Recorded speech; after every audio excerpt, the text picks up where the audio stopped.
స్వాగతం, సుస్వాగతం గాయత్రి జ్యోతిష్ కేంద్రానికి. నేను మీ వంశీ ఆస్ట్రో. శ్రీ వాల్మీకి విరచిత శ్రీమద్ రామాయణం అయోధ్యాకాండము 20వ సర్గ. కైక మాటలను మన్నించిన రాముడు అక్కడ నుండి బయటకు వచ్చిన తరువాత కైక అంతఃపురంలోని స్త్రీలు, దశరథుని ఇతర భార్యలు బోరున ఏడ్చారు. అయ్యో, రాముడు అడవులకు వెళ్ళిపోతున్నాడా అని దుఃఖించారు. దశరథునికి కౌసల్య, సుమిత్ర, కైకేయి కాక ఇంకా 350 మంది భార్యలు ఉన్నట్టు ప్రతీతి. తండ్రి నోటి నుండి మాట వెలుపలికి వచ్చి రాకముందే ఆ కార్యములను చక్కబెట్టే రాముడు, అంతఃపురంలోని వారికి ఏ లోటు రాకుండా అన్నీ అమర్చే రాముడు అరణ్యాలకు పోతున్నాడు.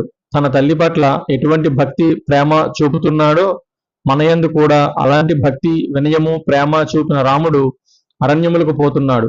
కోపమంటే ఎరగని రాముడు ఎవరైనా తన మీద కోపగించినా వారి మీద కోపగించిన రాముడు ఇప్పుడు అరణ్యములకు పోతున్నాడు. ఇన్నాళ్ళు దశరథుడు ఏదో తెలివిగల రాజు అనుకున్నాం, కానీ ఇంత తెలివి తక్కువగా కన్న కొడుకును కారడులకు పంపే మూర్ఖుడు అనుకోలేదు. ఈ ప్రకారంగా అంతఃపుర స్త్రీలందరూ తలకు మాట అనుకుంటూ దుఃఖిస్తున్నారు. వారి మాటలు విన్న దశరథునికి శోకం ఇంకా ఎక్కువయ్యింది. వెక్కి వెక్కి ఏడుస్తున్నాడు. అంతలోనే స్పృహ తప్పుతున్నాడు. మరలా తేరుకుంటున్నాడు. రాముని కోసం చుట్టూ వెర్రిచూపులు చూస్తున్నాడు. రాముడు కనపడక మరలా హతాశుడవుతున్నాడు. కౌసల్య అంతఃపురము బయట ద్వారముల వద్ద అనేక మంది బ్రాహ్మణులు నిలబడి ఉన్నారు. రాముణ్ణి చూడగానే వారందరూ లేచి నిలబడ్డారు. అందులో ఒక వృద్ధ బ్రాహ్మణుడు, రామ, నీకు జయమగుగాక అని ఆశీర్వదించాడు.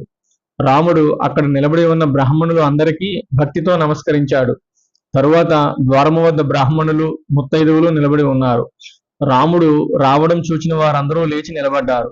వారందరూ జయ జయధ్వానములతో రాముని కౌసల్య మందిరమునకు స్వాగతించారు.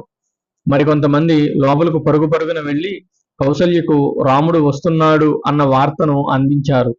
కౌసల్య రాత్రి అంతా జాగారం చేసి పొద్దుటే లేచి స్నానాధికములు ఆచరించి తెల్లని పట్టుచీర కట్టుకుని రాముని క్షేమం కోరుతూ విష్ణు పూజ చేసింది.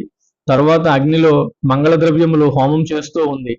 రాముడు అంతఃపురంలోకి ప్రవేశించి హోమం చేస్తూ ఉన్న తల్లిని చూచాడు. రాముడు రావడం చూచిన కౌసల్య లేచి రాముని దగ్గరగా వచ్చింది.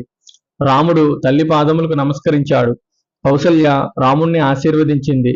తరువాత రాముణ్ణి 2 చేతులతో లేపి గట్టిగా కౌగిలించుకొని తల మీద ముద్దు పెట్టుకుంది. నాయనా రామ, నీవు కూడా నీ పూర్వీకుల వలె కీర్తి ప్రతిష్టలు పొందుదువుగాక. నీవు నీ వంశకర్తలు ఆచరించిన ధర్మములను పాటించదువుగాక. నీ తండ్రి దశరథ మహారాజు నిన్ను ఈ రోజు యువరాజు పట్టాభిషిక్తుని చేస్తాను అన్నారు. నీ తండ్రి మాట తప్పడు. నీకు ఈ రోజే యువరాజ్య పట్టాభిషేకం జరగగలదు.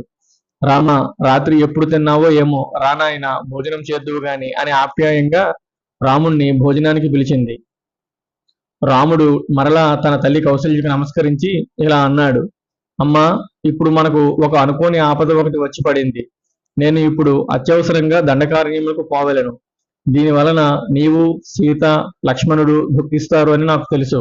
కానీ ఇది తప్పదు, నేను వెళ్ళి తీరాలి.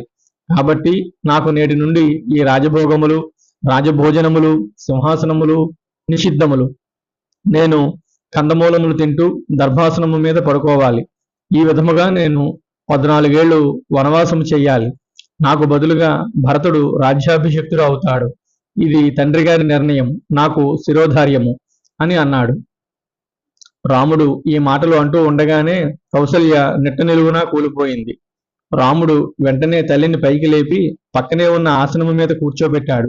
పరిచారికలు చల్లని నీళ్లు ఆమె మొహం మీద చల్లి సేద తీర్చారు. కౌసల్యకు దుఃఖం ఆగటం లేదు. కళ్ళ నుండి నీరు ధారాపాతంగా కారిపోతూ ఉంది. నోట మాట పెగలడం లేదు. రామా, నువ్వు నా కడుపున ఎందుకు పుట్టావయ్యా? నాకు ఈ వార్త చెప్పడానికైనా? అసలు నాకు పిల్లలు లేకుండా ఉండుంటే బాగుండేది. పిల్లలు లేరు అని ఒక దిగులు ఉండేది. కానీ ఇప్పుడు నువ్వు పుట్టి పెరిగి ప్రయోజకుడు అయ్యి నాకు ఎనలేని దుఃఖము కలిగిస్తున్నావు. ఇది నీకు న్యాయమా రామా? రామా, నేను పెళ్లి చేసుకుని ఇక్కడికి వచ్చిన తరువాత సుఖము అనేది ఎలా ఉంటుందో నాకు తెలియదు. నా భర్త రాజుగా ఉన్న రోజుల్లో నాకు ఏనాడూ సుఖము లేదు. కనీసము నువ్వు పట్టాభిషిక్తుడు అయిన తర్వాత అన్నా సుఖపడదామనుకున్నాను. ఆ ఆశ కూడా అడియాస చేశావు రామా. నేను అందరికంటే పెద్ద భార్యను అయి ఉండి కూడా నీ వనవాసముతో అందరి ముందు తలదించుకోవాల్సిన పరిస్థితి, వారి సూటిపోటి మాటలు పడాల్సిన దౌర్భాగ్యము నాకు దాపురించింది. ఇంతకు మించి స్త్రీలకు దుఃఖం ఏముంటుంది? నీవు ఇక్కడ ఉండగానే నా సవతులు నన్ను నిరాదరిస్తున్నారు. ఇంకా నీవు లేకపోతే చెప్పవలన నా బతుకు దుర్భరం అవుతుంది. అందుకే నాకు మరణమే శరణ్యము. రామా, నా భర్త నన్ను ఏనాడు అందరితో పాటు ఆదరించలేదు. ముఖ్యంగా ఆ కైక, ఆమె దాసదాసీలు పాటి కూడా నేను చెయ్యలేదు. నా భర్త వారికన్నా హీనంగా నన్ను చూచాడు. పేరుకు పెద్ద భార్యనే కాని స్వతంత్రించి ఏ పని చెయ్యలేను. నాది ఒక బానిస బతుకు. నువ్వు చెప్పినట్టు రేపు భరతుడు రాజైతే ఈ రోజు నన్ను పలకరించే వాళ్ళు కూడా రేపు నా మొహం చూడరు, నాతో మాట్లాడరు. ఇంకా కైక సంగతి చెప్ప పని లేదు. రేపటి నుండి నన్ను ఒక మనిషిగా కూడా చూడదు. చీటికి మాటికి నన్ను నిందిస్తూ ఉంటుంది. అసలు ఆమె మొహం చూడడానికే నాకు భయంగా ఉంటుంది. నిన్ను చూసుకుని ఇన్నాళ్ళు ఈ దుర్భరమైన బాధలు భరించాను. నీకు ఉపనయనం అయిన నాటి నుండి దాదాపు 17 సంవత్సరములు నువ్వు రాజ్యాభిషిక్తుడు అవుతావని, నా కష్టములు తీరుస్తావని ఆశతో ఎదురు చూచాను. నీ మాటలతో ఆ ఆశ నిరాశ అయ్యింది. ఈ వృద్ధాప్యంలో నేను నా సవతుల సూటిపోటి మాటలు, వారు చేయు అవమానములు భరించలేను. ఇన్నాళ్ళు నీ ముద్దులకే మొహం చూస్తూ ఈ బాధలన్నీ దిగమింగుకున్నాను. ఇంక నువ్వు నాకు కనపడవు. నేను ఈ బాధలు భరించలేను. నేను ఎంతో దురదృష్టవంతురాలను. లేకపోతే నీ క్షేమం గురించి, నీకు ఆయురారోగ్య ఐశ్వర్యములు కలగాలని, నీవు రాజ్యాభిషిక్తుడివి కావాలని ఎన్నో పూజలు, వ్రతాలు, ఉపవాసాలు చేశాను. ఏ దేవుడు నన్ను కరుణించలేదు, నా బాధలను తీర్చలేదు. అవన్నీ వ్యర్థమైపోయాయి. రామా, నా గుండె చాలా కఠినమైంది. లేకపోతే నీవు చెప్పిన ఈ దుర్వార్త విని నా గుండెలు ఈ పాటికి పగిలిపోవాల్సింది. కానీ అలా జరగలేదు. నా గుండెలు రాతి బండలు, అవి పగలవు. నాకు మరణము రాదు.